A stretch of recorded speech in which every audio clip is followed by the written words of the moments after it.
ప్రభునామానికి మహిమ కలుగును గాక. హల్లెలూయా.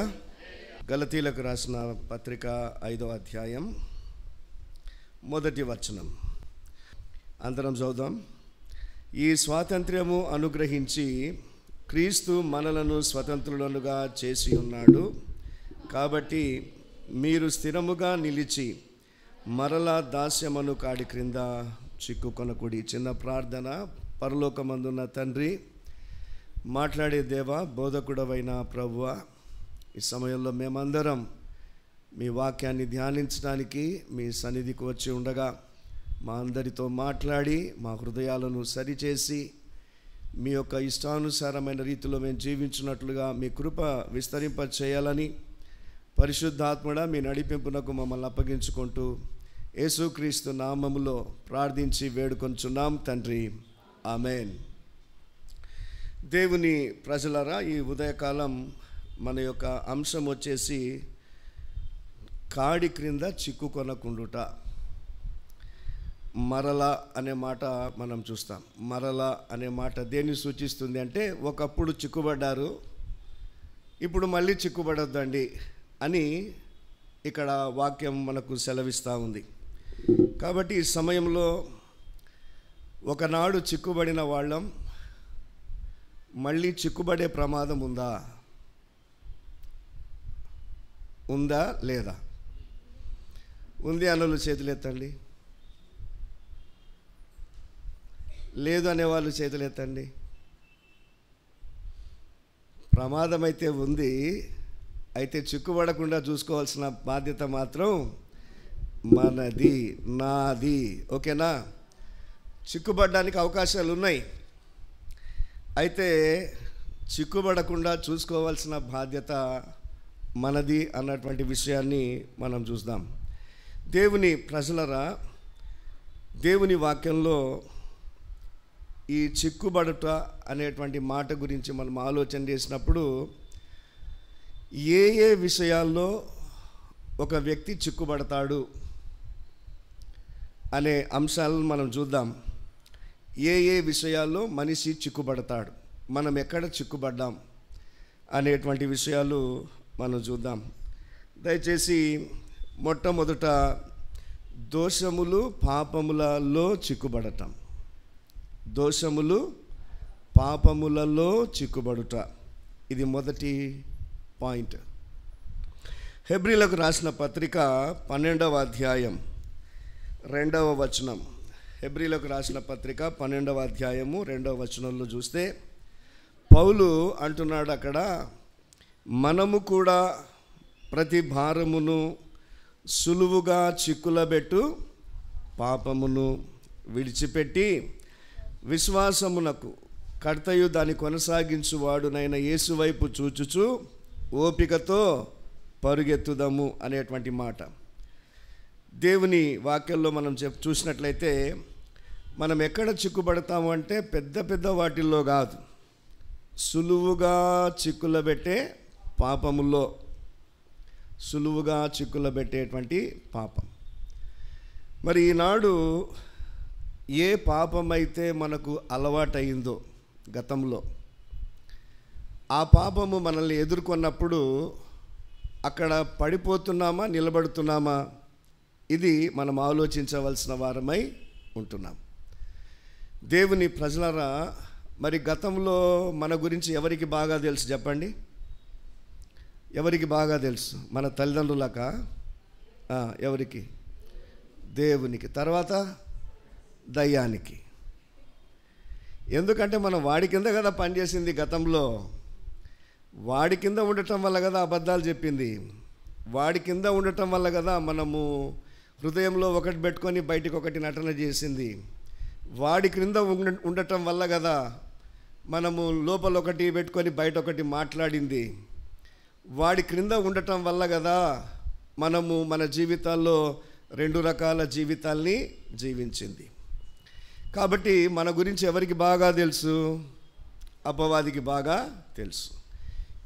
ఏ బాణం వేస్తే వీడు పడిపోతాడో, ఏ శోధన విసిరితే వీడు వలలో పడతాడో, ఏ వల విసిరితే ఈ వ్యక్తి చిక్కుకుంటాడో అపవాదికి బాగా తెలుసు. కనుక ఇక్కడ వాక్యంలో గమనించినట్లయితే సులువుగా చిక్కులబెట్టు పాపం. ఇది చేస్తే ఏం కాదులే అని అనిపించి ఎప్పుడన్నా పాపం చేసినారా? చేసింటారు. ఇది చేస్తే ఏమి కాదులే అని ఓవర్లుక్ చేసి, ఇది పాపమని తెలుసు అయినా కూడా దాన్ని చేయటం ద్వారా మళ్ళీ పొందినటువంటి పరితాపం ఎంతనో మనకు కూడా తెలుసు. కాబట్టి ఈ సమయంలో సులువుగా చిక్కులు పెట్టేటువంటి పాపం దేవుని వాక్యంలో మనం గమనించినట్లయితే సామెతల గ్రంథం 5వ అధ్యాయం 22వ వచనంలో, దుష్టుని దోషములు వానిని చిక్కులబెట్టును, వాడు తన పాప పాశముల వలన బంధింపబడును అని వాక్యంలో రాయబడింది. దుష్టుని దోషములు వానిని ఏం చేస్తాయంట? చిక్కుల్లో పడేస్తాయంట. ఒక దోషం చేసేది దాన్ని కప్పిపుచ్చుకోవడానికి ఇంకొక దోషం. అది ఆది కాండంలోనే ఏదేను తోటలోనే మనం గమనించినాం. నువ్వు నేను తినొద్దన్న పండు తిన్నావా అని దేవుడు ఆదాముని అడిగినప్పుడు ఆదాము అన్నాడు, నేను తిన్నాను అని చెప్పాలనా? ఏం చెప్పినాడు? ఇదిగో నీవు నాకు సహకారిగా ఉండటకు ఇచ్చినటువంటి ఈ స్త్రీ ఇచ్చింది అని ఆమె మీదకి నెట్టేసినాడు. ఆమె ఏం చేసింది? నేను కాదు, నన్ను ప్రేరేపించిన ఆ సర్పము చెప్పిన మాటల్ని బట్టి నేను ఈ పండు తిన్నాను అనింది. అంటే ఈ మెల్లిమెల్లిగా ఒప్పుకోవడం పోయి తప్పుకోవడానికి ప్రయత్నాలు జరిగినాయి. దేవుని ప్రజలరా, మరి ఈ సమయంలో దుష్టుని దోషములు వానిని ఏం చేస్తాయంటే చిక్కుల్లో పెడతాయి. మనం గనక ఇంకా పాపములలోనే దోషములలోనే జీవిస్తూ ఉంటే అవి మనల్ని చిక్కుల పాలు చేస్తాయి అన్నటువంటి విషయాన్ని మనం గుర్తించవలసినటువంటి వారముగా ఉంటున్నాం. హోషేయ గ్రంథం 7వ అధ్యాయం 2వ వచనంలో కూడా ఈ మాట రాయబడింది. ప్రభు అంటున్నాడు, హోషేయ గ్రంథం 7వ అధ్యాయం 2వ వచనంలో, తమ క్రియల చేత వారు చిక్కుబడి ఉన్నను. వాళ్ళు ఏమనుకుంటున్నారో తెలుసా? మా దేవుడు ఏమి వీటిని పట్టించుకోలే అని అనుకుంటున్నారు. దేవుని ప్రజలరా, ఈ సమయంలో మన యొక్క దోషములు, మన యొక్క పాపములలో మనం ఏమైనా చిక్కుబడిన వారముగా ఉంటున్నామేమో. ప్రభువుని అంగీకరించని వాళ్ళు ఆల్రెడీ చిక్కుబడి ఉన్నారు. అయితే ఇక్కడ ఇశ్రాయేలు గురించి మాట్లాడుతూ దేవుడు అంటున్నటువంటి మాట, హోషేయ గ్రంథం 5వ అధ్యాయం 5వ వచనంలో, ఇశ్రాయేలు యొక్క అతిశయాస్పదము అతని మీద సాక్ష్యం ఇచ్చును, ఇశ్రాయేలు వారును ఎఫ్రాయిము వారును తమ దోషములో చిక్కుబడి తొట్రిల్లుచున్నారు. ఎంత దౌర్భాగ్యకరమైన పరిస్థితి అండి. విశ్వాసులు తొట్రిల్లుతారా? సోకాల్డ్ బిలీవర్స్ తొట్రిల్లే అవకాశం ఉందా అంటే అవకాశాలు దండిగా ఉన్నాయి. కానీ తొట్రిల్లకుండా నిలబడాల్సినటువంటి వారము మనమే. దయచేసి ఈ విషయాన్ని గుర్తుపెట్టుకోవాలి. దేవుని వాక్యంలో మనం చూస్తున్నాం, ఇశ్రాయేలు ప్రజలు, ఇశ్రాయేలు అనగా దేవుని యొక్క జనాంగం, ఒకనాడు ఐగుప్తులో నుంచి దేవుని కార్యాల వల్ల విడిపించబడి దేవుని వైపునకు నడిపించబడినటువంటి వాళ్ళు, నిర్ణయాలు తీసుకున్నటువంటి వాళ్ళు, దేవుడు చూపించినటువంటి కణాలులోకి ప్రవేశించినటువంటి వాళ్ళు, దేవుడు ఏర్పాటు చేసినవన్నీ కూడా అనుభవిస్తున్న వాళ్ళు, దేవుడిచ్చిన ఆనందాన్ని పొందుకున్న వాళ్ళు. అయితే ఇప్పుడు ఏం చేస్తున్నారు? వాళ్ళు తమ దోషములో చిక్కుబడి తొట్టిల్లుచూ ఉన్నారు. దేవుని ప్రజలరా, ఈ రోజున ఒక విశ్వాసివే అయితే చిక్కుబడి తొట్టిల్లుతున్న పరిస్థితి కనుక నీలో ఉంటే వాక్యం చెప్తా ఉంది, ఈరోజు నీ తొట్టిల్లే జీవితాన్ని నువ్వేం చేసుకోవాలి? సరి చేసుకోవాలి. ప్రభువా, నిజమే, నేను పాపముల చేత దోషముల చేత నేను తొట్టిల్లిపోతున్నాను. పాపాలు రకరకాలుగా ఉంటాయి. రహస్య పాపాలు ఉంటాయి, కనబడే పాపాలు ఉంటాయి, కనబడని పాపాలు ఉంటాయి. నేను చెప్తూ ఉంటాను, రహస్య పాపాలు ఎప్పుడు చేస్తారు? ఎవరు లేనప్పుడు చేస్తాం. కనబడే పాపాలు కొన్ని బహిరంగంగా కనపడుతుంటాయి. దొంగతనం కానివ్వండి, వ్యభిచారం కానివ్వండి, తాగుబోతనం కానివ్వండి, కొట్లాటలు కానివ్వండి, ఇవన్నీ కూడా బయట కనపడిపోతూ ఉంటాయి. అయితే కనపడని పాపాలు ఏంటి? లోపల చేసే పాపాలు, తలంపులతో చేసే పాపాలు, చూపులతో చేసే పాపాలు, హృదయ ఆలోచనలతో చేసే పాపాలు, ఇవి కనబడని పాపాలు. అయితే ప్రభువుకు అన్నీ కనబడుతూనే ఉంటాయి. కాబట్టి నీవు దోషముల చేత పాపముల చేత మళ్ళా చిక్కుబడుతున్నావేమో. దేవుని ప్రజలారా, ఇక చిక్కుబడుతూ మళ్ళీ బయటపడుతూ చిక్కుబడుతూ బయటపడుతూ ఇదే నా జీవితం? ఇది కాదు జీవితం. దాంట్లో ఎదుగుదల ఉండదు.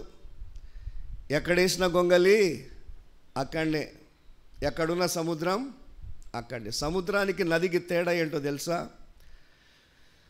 సముద్రం అది పొంగులాగా వస్తుంది, కానీ అది దానికి ఉన్న సరిహద్దును దాటి బయటికి రాదు.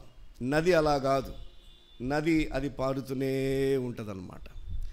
ఎక్కడెక్కడ తన యొక్క నీరు అందించాలనో అందిస్తూ, ఎక్కడెక్కడ వృక్షాలకు ఉపయోగపడాలనో, ఎక్కడ పంటలకు ఉపయోగపడాలనో, ఎక్కడ జనాలకు ఉపయోగపడాలనో అక్కడ అది ఉపయోగపడుతూ పోతుంటుంది.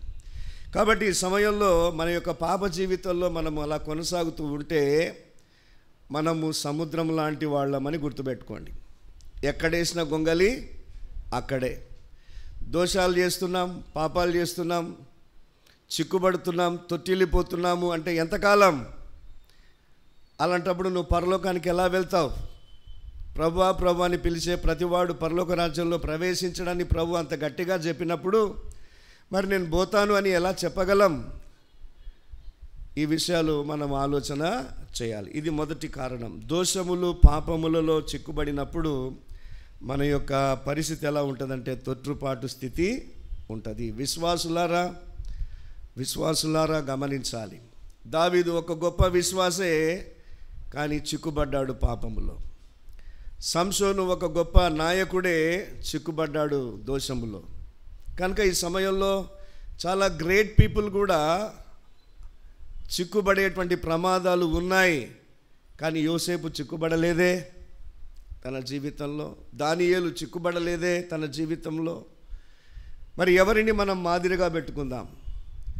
మన జీవిత విధానాన్ని మనం సరి చేసుకొని చిక్కుబడకుండా మనం ముందుకెళ్లాల్సిన అవసరత ఉంది. రెండవదిగా దేనిలో చిక్కుబడే ప్రమాదం ఉంది అని అంటే లోక మాయలలో చిక్కుబడేటువంటి ప్రమాదం. అందుకే వాక్యంలో రాస్తాడు యోహాను భక్తుడు తన పత్రికలో మొదటి పత్రిక 2వ అధ్యాయంలో, మీరు లోకమునైనను లోకములో ఉన్న వాటినైనను ప్రేమింపకుడి. లోకములో ఉన్నదంతయు నేత్రాశ, శరీరాశ, జీవపు డంబం, ఇవి తండ్రి వలన పుట్టినవి కావు అన్నాడు. ద్వితీయోపదేశకాండం 11వ అధ్యాయం 16వ వచనంలో అక్కడ మోషే రెండవసారి ఇశ్రాయేలు ప్రజలకు మరి ఉపదేశాన్ని చేస్తూ ఒక మాట అంటాడు. ద్వితీయోపదేశకాండం 11వ అధ్యాయం 16వ వచనం, మీ హృదయము మాయలలో చిక్కి త్రోవ విడిచి ఇతర దేవతలను పూజించి వాటికి నమస్కరింపకుండా మీరు జాగ్రత్త పడుడి అన్నాడు. హల్లెలూయా. మీ హృదయము దేనిలో చిక్కి? మాయలలో చిక్కి. దేవుని ప్రజలరా, ఈ లోకమంతా ఒక మాయ. ఎంతమందికి అర్థమైంది ఈ మాయ? పెళ్ళైన వాళ్ళకు బాగా అర్థమైంటుంది, పెళ్ళి కాని వాళ్ళకు ఇది నిజం అనుకుంటుంటారు. కానీ పెళ్ళైన తర్వాత ఎక్కడో ఒక చోట బోల్తా పడితే కానీ అప్పుడు అర్థం కాదు ఇది మాయరా అని. దేవుని ప్రజలరా, ఎందుకు చెప్తున్నాడు ఇక్కడ ఈ వాక్యము అంటే, ఒకసారి మీరు అలాంటి మాయలో మీరు చిక్కుకున్నారు. విగ్రహాల జోలికి మీరు వెళ్ళినారు. పైన మోసే దేవునితో సమయం గడుపుతున్నాడు 40 దినాలు. క్రిందనేమో వాళ్ళందరి దగ్గర ఉన్న బంగారంతా తీసి వాళ్ళు ఒక దూడను చేసి, బంగారు దూడను చేసి దానికి నమస్కరించడం ప్రారంభించినారు. దేవుని ప్రజలరా, ఇక్కడ గమనించినట్లయితే మీ హృదయము మాయలలో చిక్కి.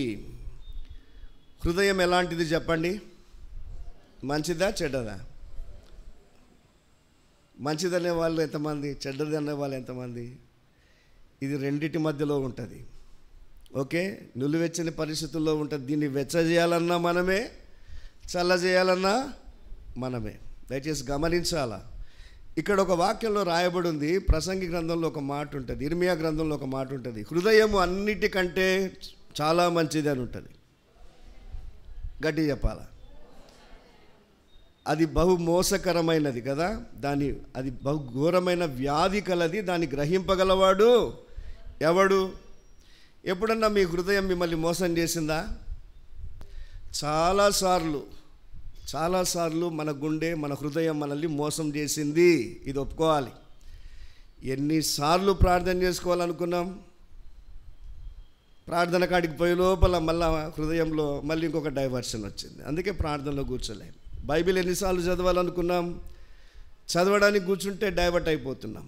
ఎన్నిసార్లు చర్చికి రావాలనుకుంటున్నాం మళ్ళీ పక్కలోకి వెళ్ళిపోతున్నాం. ఎన్నిసార్లు మన యొక్క కుటుంబంలో చక్కగా జీవించాలనుకుంటున్నాం, మళ్ళీ జీవించలేకపోతున్నాం. ఇవన్నీ గమనించినప్పుడు లోక మాయలలో మన హృదయం పడిపోతుంది, అక్కడ మనం చిక్కుబడుతున్నాం. దేవుని వాక్యంలో మనం గమనించినప్పుడు జ్ఞానవంతుడుగా పిలువబడినటువంటి సొలొమోను మహారాజే ఇలాంటి మాయలో పడిపోయినాడు. ఎవరు పడిపోయినారమ్మా? తెలివి లేనోడు కాదు, చదువు లేనోడు కాదు, ధనము లేనోడు కాదు. వృక్షశాస్త్రాన్ని గురించి, జంతుశాస్త్రాన్ని గురించి, మానవ శాస్త్రాన్ని గురించి, దేవుని గురించి చెప్పినటువంటి సొలొమోను అనేటువంటి మహారాజే ఈ లోక మాయలో పడిపోయి కొట్టుకుపోయినట్టుగా మనం చూస్తాం.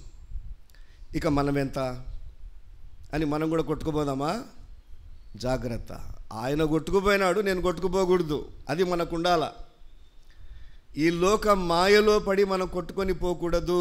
నేత్రాశ అయినా, శరీరాశ అయినా, జీవబుడంబమైన, ధనమైన, అధికారమైన ఏది నిన్ను కొట్టుకొని తీసుకొని పోయేటట్టుగా ప్రయత్నం చేస్తుందో అక్కడ నేను జాగ్రత్తగా ఉండాలి. దేవుని ప్రజల వాక్యంలో ఒక మాట ఉంది, పక్షి చూచుచుండగా వలవేయుట వ్యర్థము.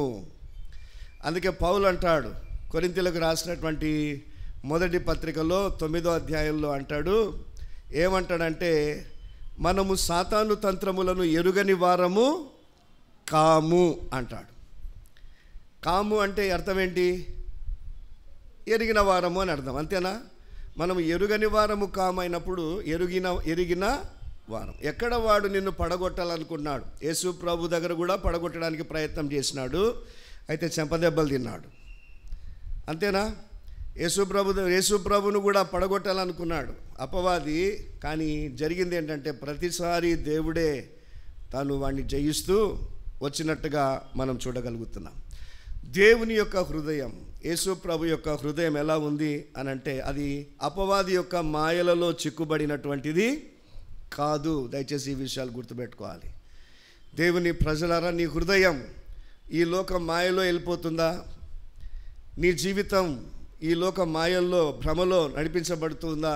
జాగ్రత్త, నాశనం అనేటువంటిది నీ ముందు కాచుకొని ఉంది. కనుక అలాంటి వాటిల్లో మనం చిక్కుపడకూడదు అనేటువంటి విషయాన్ని మనం గుర్తుపెట్టుకోవాలి. మూడవదిగా మనం గమనించినప్పుడు, నోటి మాటల వలన చిక్కుబడే ప్రమాదం ఉందంట. కొట్లాటలు ఎందుకు వస్తాయో తెలుసా? ఏదో ఒక మాట సరళ జారింటాం అంతే, ఇంకా ఆడ నుంచి వచ్చింటుంది స్టోరీ ఒకటేనా బయటికి. నన్నెట్లాంటివి నువ్వు, మా వలన ఎట్లాంటివి నువ్వు అని ఇంకా ఆడ నుంచి పెరుగుతుంది స్టోరీ. దేవుని వాక్యంలో మనం గమనించినట్లయితే సామెతల గ్రంథం 6వ అధ్యాయం 2వ వచనం, నీ నోటి మాటల వలన నీవు చిక్కుబడి ఉన్నావు. దేని వలన? నోటి మాటల వలన. దేవుని ప్రజలరా, విస్తారమైన మాటల్లో దోషం ఉండక మానదు అని కూడా ఉంటుంది. విస్తారమైన మాటల్లో దోషం ఉండక మానదు. ఇక్కడ గమనించినట్లయితే మన మాటల వలన మనం ఎప్పుడైనా చిక్కుబడ్డామా? చిక్కుబడినటువంటి అనుభవాలు ఉన్నాయా? లేవు అంటే మంచోళ్ళు మీరు, ఉన్నాయంటే మీరు నార్మల్ మనుషులు అన్నమాట, అంటే సాధారణంగా ఉండే మనుషులు. అసలు నా నోటి మాటల వలన ఎక్కడా చిక్కుబడలేదన్న వాళ్ళైతే అతి పరిశుద్ధులు అన్నమాట. ఇక్కడ గమనించినట్లయితే మన నోటి మాటల వలన మనం ఎక్కడైనా చిక్కుబడ్డామా? తొందరపడి మాట్లాడడం వల్ల. దేవుని వాక్యంలో ఒక వ్యక్తి ఉన్నాడు, నాబాలు అనేటువంటి ఆయన. చాలా ధనవంతుడు, అబిగయిలు యొక్క భర్త. అయితే జరిగిన విషయం ఏంటంటే, దావీదు పాపం అరణ్యములో ఆయన పారిపోయినటువంటి పరిస్థితుల్లో, సౌలు తరుముతున్న పరిస్థితుల్లో, మరి ఆయన పారిపోతున్న పరిస్థితుల్లో అక్కడ నాబాలు యొక్క మరి గొర్రెలన్నీ కూడా నాబాలు ఒక సేవకులు కాస్తున్నప్పుడు ఆ నాబాలు యొక్క సేవకులకు వీళ్ళు సపోర్టుగా ఉండేవాళ్ళు. అయితే కొంతకాలం అయింది, దావీదుకు ఆహారం అవసరమైంది, కప్పుకోవడానికి బట్టలు అవసరమైనవి, దుప్పట్లు అవసరమైనవి. ఒక మాట తన సేవకులతో పంపిస్తాడు, అయ్యా పోయి నాబాలుతో మాట్లాడి మనకు కొంచెం ఆహారాన్ని సప్లై చేయమని చెప్పు, కొన్ని వస్త్రాలు ఇవ్వమని చెప్పు అని చెప్తే సేవకుడు పోయి అక్కడ మాట్లాడతాడు. మాట్లాడినప్పుడు ఏమన్నాడో తెలుసా నాబాలు? దావీదెవడు అన్నాడు, ఎస్ఐ కొడుకు ఎవడు అన్నాడు. అనే లోపల ఈ వార్త దావీదుకు తెలిసింది. దావీదు అన్నాడు, ఇక వాడి మెడ మీద తల ఉండాల్సిన అవసరం లేదు, వాడిని చంపేద్దాం అన్నాడు. దేవుని ప్రజలరా, నాబాలు దావీదు చేసిన సహాయాన్ని కూడా మర్చిపోయి నాబాలు ఏమంటున్నాడంటే మరి నోటి మాటతో చిక్కుబడి పోతున్నాడు. ఒకవేళ దావీదే గనక నాబాలు మీదకి దండెత్తుంటే నాబాలు చచ్చుండేవాడు. దేవుడి కోపం వాడి మీద ఉండిందంట, ఎందుకంటే దావీదు మీద డిఫరెంట్గా మాట్లాడినాడు గనక. దేవుని ప్రజలరా, నోటి మాటల వలన మనం చిక్కుబడే ప్రమాదము ఉంది. ఇంకొకరు కూడా ఉన్నారు, నోటి మాట వలన చిక్కుబడి ఇబ్బందులు తెచ్చుకున్నారు, కుష్ఠరోగం తెచ్చుకున్నారు. ఎవరో చెప్పండి? మిర్యాము, రైట్. మరి సంఖ్యాకాండము 13వ అధ్యాయంలో 12వ అధ్యాయంలో మనం గమనిస్తే మొదటి 3 వచనాల్లో అక్కడ అహరోను మిర్యాములు ఇద్దరు కూడా మోషే మీద వాళ్ళు కోపడుతున్నారు. ఏమంటున్నారో తెలుసా? మోషేనొక్కనే దేవుడు ఏర్పాటు చేసుకున్నాడా, మమ్మల్ని ఏర్పాటు చేసుకోలేదా? మోషే మాటలే మరి ఇంపార్టెంటా, మా మాటలు ఇంపార్టెంట్ కాదా అని మోషే మీద వాళ్ళు కోపడినారు, మాట జారేసినారు. వాళ్ళు రివర్స్ అయిపోయినారు, సేవకుడికి రివర్స్ అయిపోయినారు. అయిపోయే లోపల దేవుడు వాళ్ళిద్దరికీ చెప్తూ మీరిద్దరూ ప్లస్ మోషే ముగ్గురు కలిసి ఆ ప్రత్యక్ష గుడారం దగ్గరికి రండి అన్నాడు. అప్పుడు దేవుడు అక్కడ మాట్లాడుతూ అంటాడు, మోషే నా ఇల్లంతట్లో నమ్మకమైన వాడు, మోషే ఈ భూమి మీద ఉన్న వారందరిలో కూడా సాత్వికుడైన వాడు. అలాంటి ఆయన మీద మీరు ఎట్లా మాట్లాడతారు? నోటి మాట వలన చిక్కుబడినటువంటి పరిస్థితులు. దేన్ని బట్టి నోరు మాట్లాడుతుంది చెప్పండి? హృదయము నిండియుండు దానిని బట్టియే నోరు. దేవుని ప్రజలరా, నోటి మాట వలన చిక్కుబట్టం అంటే అదే. సంగతి తెలుసుకోకుండా మాట్లాడితే తొందరపాటుతనం అది. కొన్నిసార్లు మనం కూడా తొందరపాటు పడి నోటి మాట వలన చిక్కుబడి ఉంటాం. అలాంటి అనుభవాలు మన జ్ఞాపకం చేసుకొని భవిష్యత్తులో నోటి మాటల వలన ఎక్కడ కూడా చిక్కుబడకుండా మనం జాగ్రత్త పడాలి. దేవుని వాక్యంలో మనం గమనించినట్టయితే కీర్తనల గ్రంథం 59వ కీర్తన 12వ వచనం దయచేసి ఒకరు చదవాలని కోరుతున్నాను. కీర్తనలు 59:12.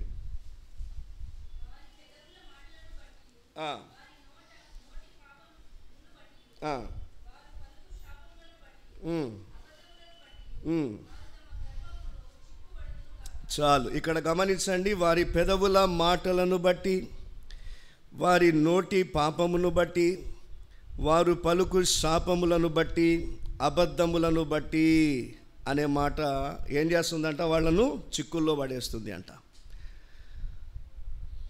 దేవుని ప్రజలారా, మరి ఈ సమయంలో మన నోటి మాటలు చాలా జాగ్రత్తగా ఉండాలి. ఎందుకంటే మత్తయి సువార్తలో ప్రభు అన్నాడు, మనుషుడు పలుకు ప్రతి వ్యర్థమైన మాటను గూర్చి విమర్శ దినమున లెక్క చెప్పవలసి ఉండును. కనుక దేవుడిచ్చిన ఈ నోటిని మనం దీన్ని జాగ్రత్తగా ఉపయోగించాలి. నోరుంది కదా అని మనం దీన్ని ఎటుబడితే అటు ఉపయోగించడానికి అవకాశం లేదు. ఎందుకంటే విమర్శ దినం ఒకటి ఉంది. ఆ రోజు మనము దినములో ఎన్ని మాట్లాడిన మాటలు ఉన్నాయో, ఏం మాట్లాడినామో, ఎందుకు మాట్లాడినామో, ఎవరి గురించి మాట్లాడినామో, దేని గురించి మాట్లాడినామో అంత రికార్డ్ అయిపోతుంటుంది. మరి బైబిల్లో మనం గమనించినట్లయితే ఎవరి పేరు మీద వారి పేరు మీద గ్రంథాలు రాయబడుతుంటాయి. అంటే ప్రభుని ఎరగని వాళ్ళ పేరు మీద కూడా గ్రంథాలు రాయబడుతుంటాయి. దేవుని ప్రజలరా, మరి ఇక్కడ మనం గమనించినప్పుడు మనం ఏం మాట్లాడుతున్నాం? అవతల వ్యక్తికి ఉపయోగకరమైన మాటలా, లేక ఇంకొక వ్యక్తిని గురించి మధ్యలో మాట్లాడుతున్నామా, లేక మన హృదయంలో ఏమైతే ఉందో ఆ యొక్క ఈర్ష్య, పగ, ద్వేషం ఇలాంటివి సంబంధించిన మాటలు మనం మాట్లాడుతున్నామా? ఇక్కడ రాయబడిన మాట, వారి పెదవుల మాటలను బట్టి, వారి నోటి పాపమును బట్టి, వారు పలుకు శాపములను బట్టి, అబద్ధములను బట్టి వారు తమ గర్వములో చిక్కుబడుతారు. దేవుని ప్రజలరా గమనించాల్సిన విషయం, నోటి మాటల వలన చిక్కుబడే ప్రమాదం ఉంది. విశ్వాసి అలా మాట్లాడొచ్చా? లేనివి చెప్పొచ్చా? లేనివి క్రియేట్ చేయవచ్చా? నోటి మాటల్లో చిక్కుబడతారు. కాబట్టి ఈ సమయంలో మనము నోటి మాటల వలన చిక్కుబడకుండునట్లుగా మనం ఉండాలి. తర్వాత మనం గమనించినట్లయితే తిమోతికి రాసిన 2వ పత్రిక 2వ అధ్యాయం 4వ వచనం. తిమోతికి రాసిన 2వ పత్రిక 2వ అధ్యాయం 4వ వచనం. సైనికుడెవడును యుద్ధమునకు పోవునప్పుడు తన్ను దండులో చేర్చుకొనిన వానిని సంతోషపెట్టవలనని ఈ జీవన వ్యాపారములలో చిక్కుకొనడు అనుంది. చిక్కుకొనడు.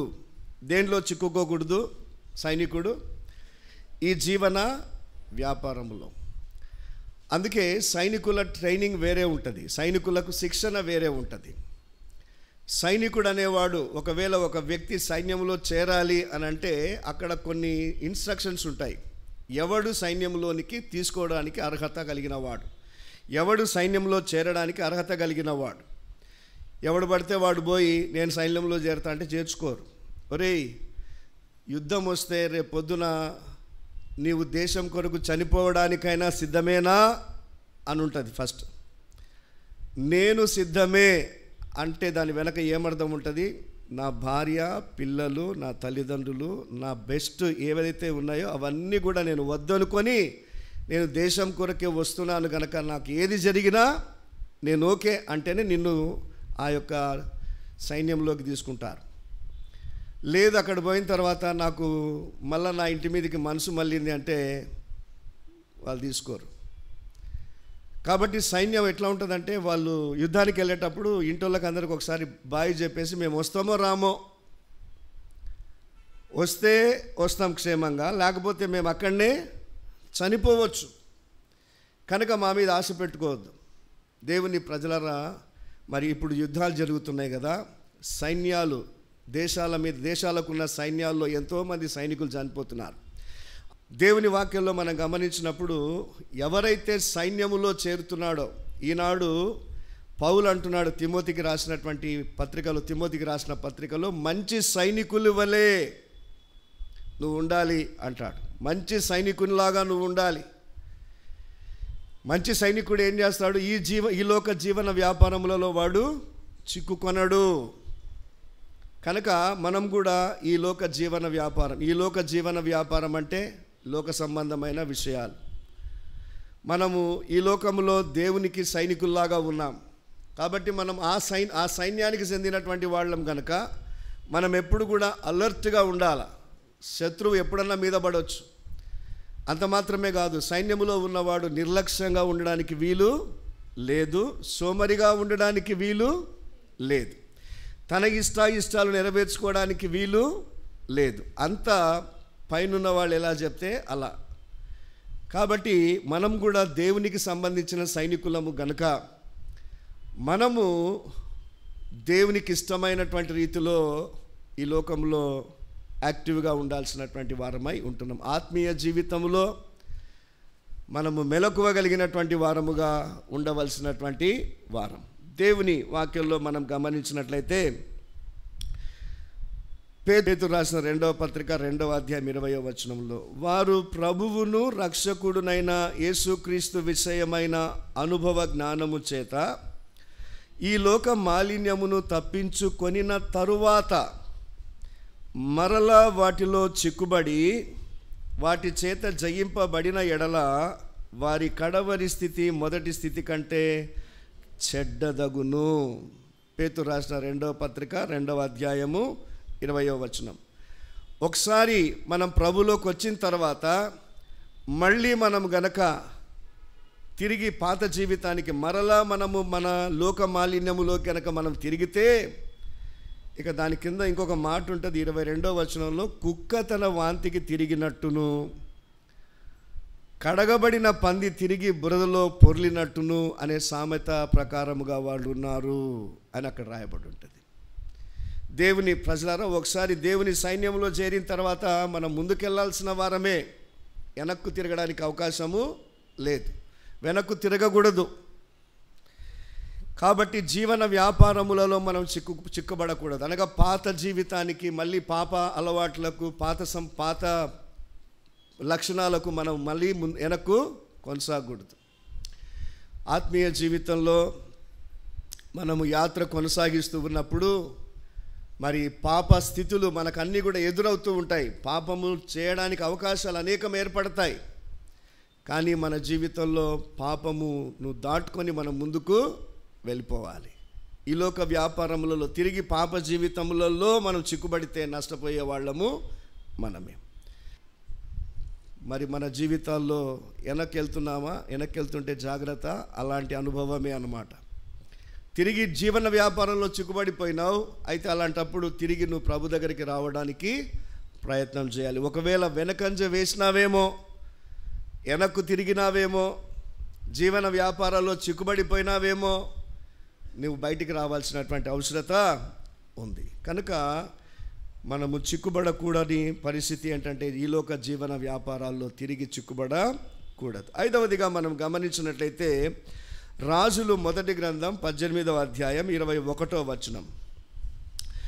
ఈ రాజులు మొదటి గ్రంథం 18వ అధ్యాయంలో వినండి, అక్కడ ఏముందంటే కర్మేలు పర్వతం మీద ఏలియా బయలు ప్రవక్తలకు సవాలు విసురుతున్నాడు. ఏమని? ఇదిగో మనము ఇక్కడ ఒక కందకము దవ్వుదాం, దాంట్లో బలి పశువును వధించి దాంట్లో వేద్దాం, మనము ప్రార్థన చేద్దాం, మీ దేవుడైతే మీ దేవుడు అగ్నిని ఆకాశం నుండి పంపించి దాన్ని కాల్చేయాలి, అప్పుడు మీ దేవుడని నేను ఒప్పుకుంటాను, నేను దాసోహం అయిపోతాను.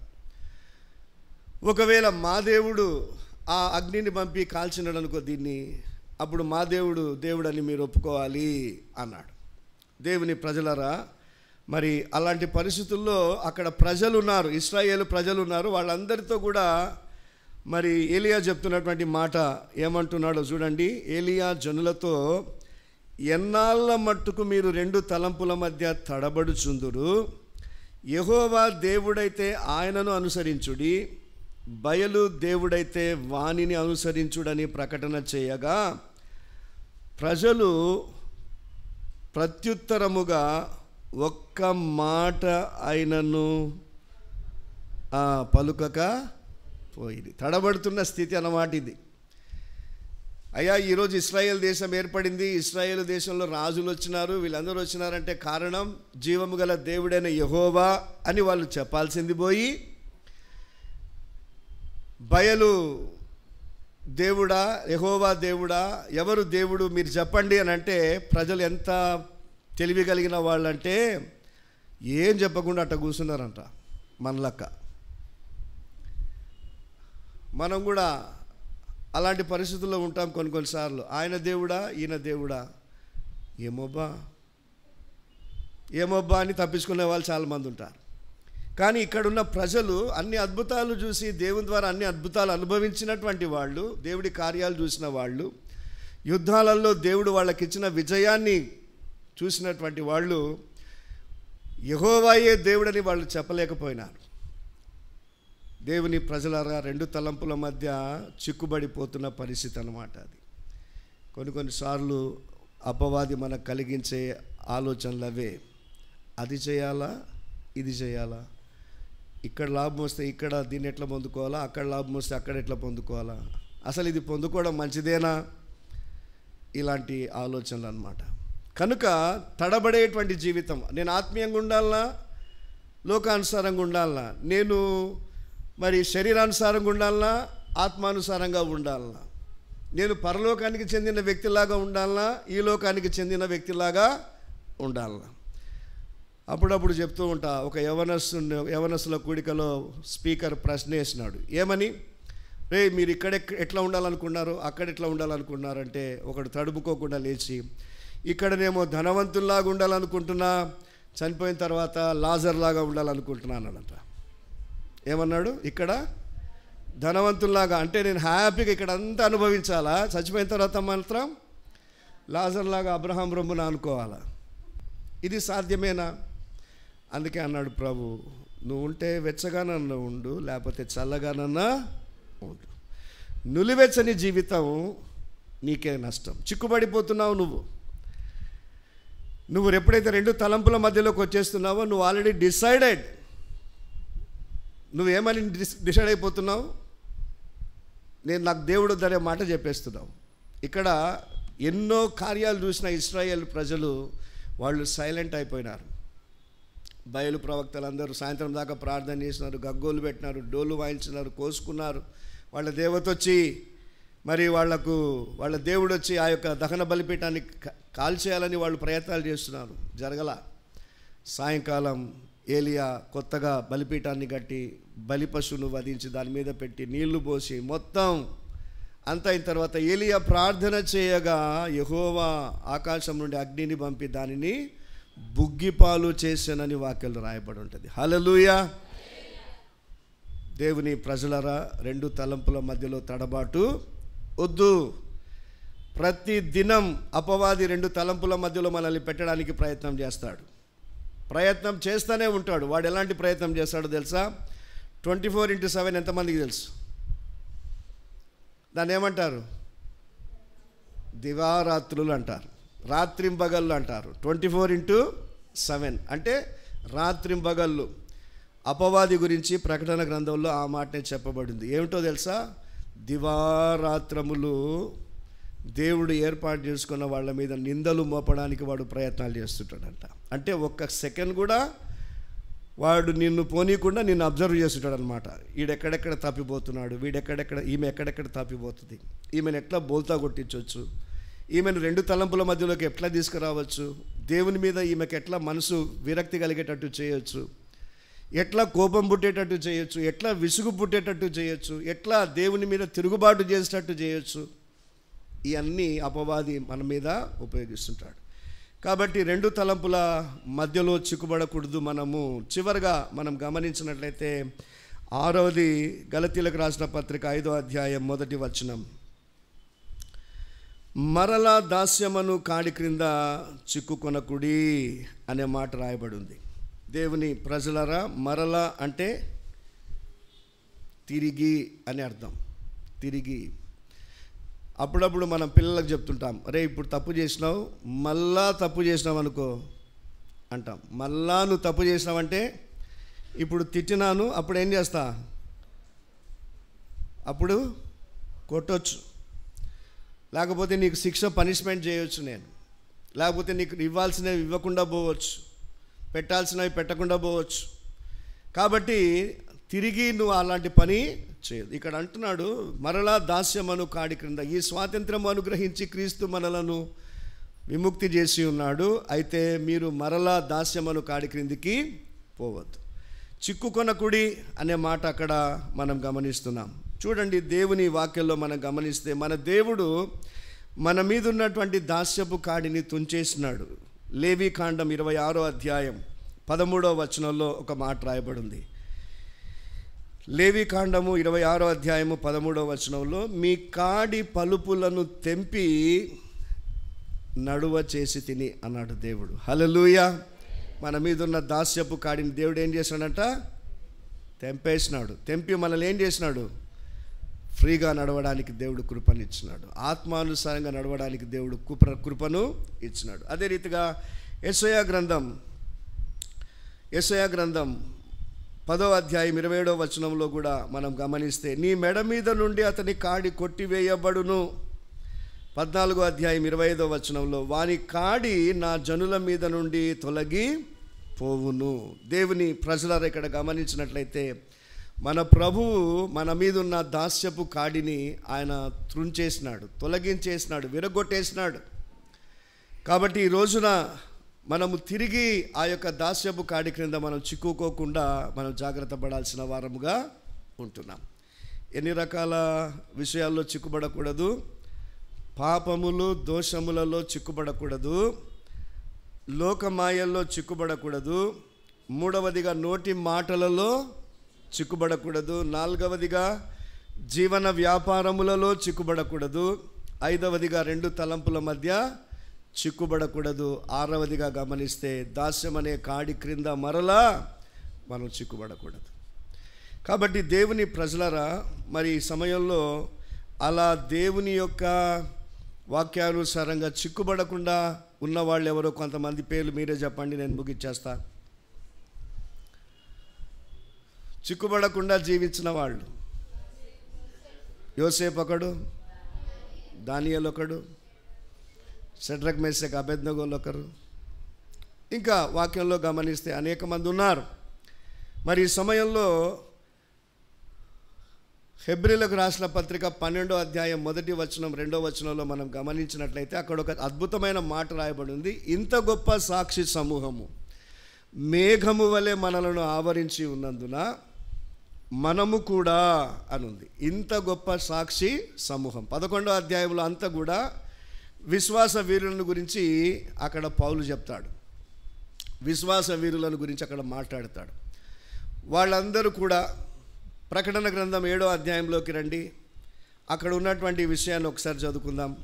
ప్రకటన గ్రంథం 7వ అధ్యాయం.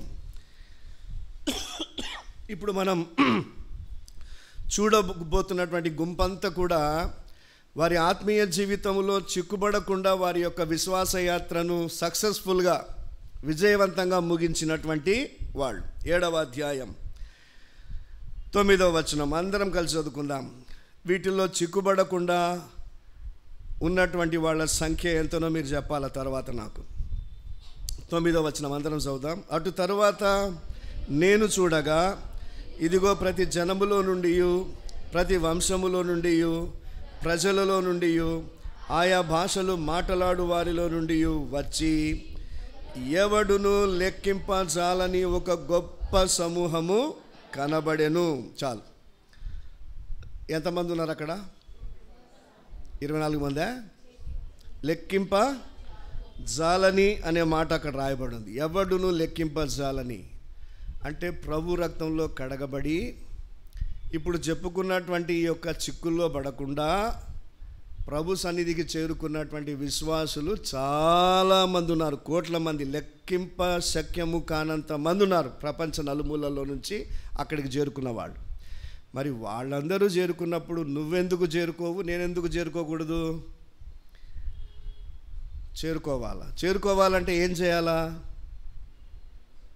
చిక్కుబడకుండా జీవితాన్ని గడుపుకోవాలి. ప్రతిరోజు వాడు గాలం వేస్తాడు అపవాది, వాడు ఉరులొడ్డుతాడు, వాడు వలలు వేస్తాడు.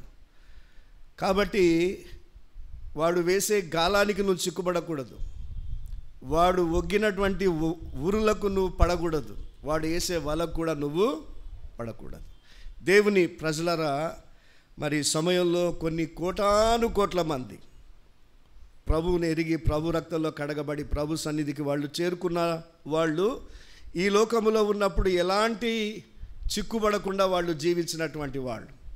కనుక ఈరోజు నీ మైండ్లో కూడా ఏముండాలంటే నేను కూడా చిక్కుబడకుండా జీవించాలి, పాపములలో దోషములలో చిక్కుబడకుండా జీవించాలి, ఈ లోక జీవన వ్యాపారంలో చిక్కుబడకుండా జీవించాలి, నోటి మాటల వలన నేను చిక్కుబడకుండా జీవించాలి, రెండు తలంపుల మధ్య చిక్కుబడకుండా జీవించాలి, ఈ లోక మాలిన్యం నాకు అంటుకొనకుండా నేను వాటిలో చిక్కుబడకుండా నేను జీవించాలి, తిరిగి అపవాది కాడి క్రిందికి వెళ్ళకుండా అక్కడ చిక్కుబడకుండా నేను ముందుకు వెళ్ళాలి. ఇది ఎలా సాధ్యం అంటే దేవుని సహాయముతోనే ఇది సాధ్యం. హల్లెలూయా. అందుకే పౌలు అన్నాడు, నేను మంచి పోరాటం పోరాడి తిని నా పరుగు తుదముట్టించి తిని నా విశ్వాసాన్ని కాపాడుకొంటిని అన్నాడు. అంటే I have finished my race successfully. విజయవంతంగా నా యొక్క పరుగు పందాన్ని నేను ముగించగలిగినాను. నేను ఎక్కడ చిక్కుబడలేదే, నేను ఎక్కడా చిక్కుబడలా. నా మీదికి శ్రమలు వచ్చినాయి, నా మీదికి నిందలు వచ్చినాయి, నా మీద నన్ను ఉమ్మించినారు, నా మీద అనేక రకాలైనటువంటి విషయాలు మాట్లాడినారు, నన్ను కొట్టినారు. అయినా కూడా నేను ఎక్కడ కూడా చిక్కుబడకుండా నేను ముందుకు వెళ్ళిపోతూనే ఉన్నాను. నేను పరలోకానికి చేరుకుంటున్నాను. హల్లెలూయా. ఈ రోజున మన జీవితాల్లో కూడా చిక్కుబడని జీవితం, నేత్రాల ద్వారా చిక్కుబడేయాలని ప్రయత్నం చేస్తుంటాడు అపవాది. ఈనాడు ఉన్న పెద్ద ప్రమాదం ఏంటంటే ఏంటిది? అరచేతిలోనే స్వర్గం, అరచేతిలోనే ప్రపంచం. చెడిపోవాలన్నా బాగుపడాలన్నా ఇదే చాలా భయంకరంగా ఉపయోగపడుతుంది. దేవుని ప్రజలారా, క్రైస్తవ విశ్వాసిగా దీని విషయంలో నువ్వు జాగ్రత్తగా ఉండాలి. మనమేం చూస్తున్నాం, మన పిల్లలు ఏం చూస్తున్నారు? మనతో ఒకటి మాట్లాడతారు, బయటికి వెళ్ళంగానే పిల్లలు మాట్లాడుకుంటారు, ఏమో జరుగుద్ది. మన జీవితాల్లో మనం కన్నీరు పాలవుతాం. జాగ్రత్త సుమా. ఈ విషయాల్లో మనం ఎంతో చిక్కుబడకుండా జాగ్రత్త పడాలి. అపవాది చిక్కుల్లో పడేస్తున్న విషయాలు అనేకం ఉన్నాయి. అయితే మెలకువ కలిగి మనము సాతాని తంత్రములను ఎరిగిన వారముగా ఉంటూ విజయ జీవితాన్ని మనము జీవించినట్లుగా దేవుడు మనకు సహాయము చేయునుగాక.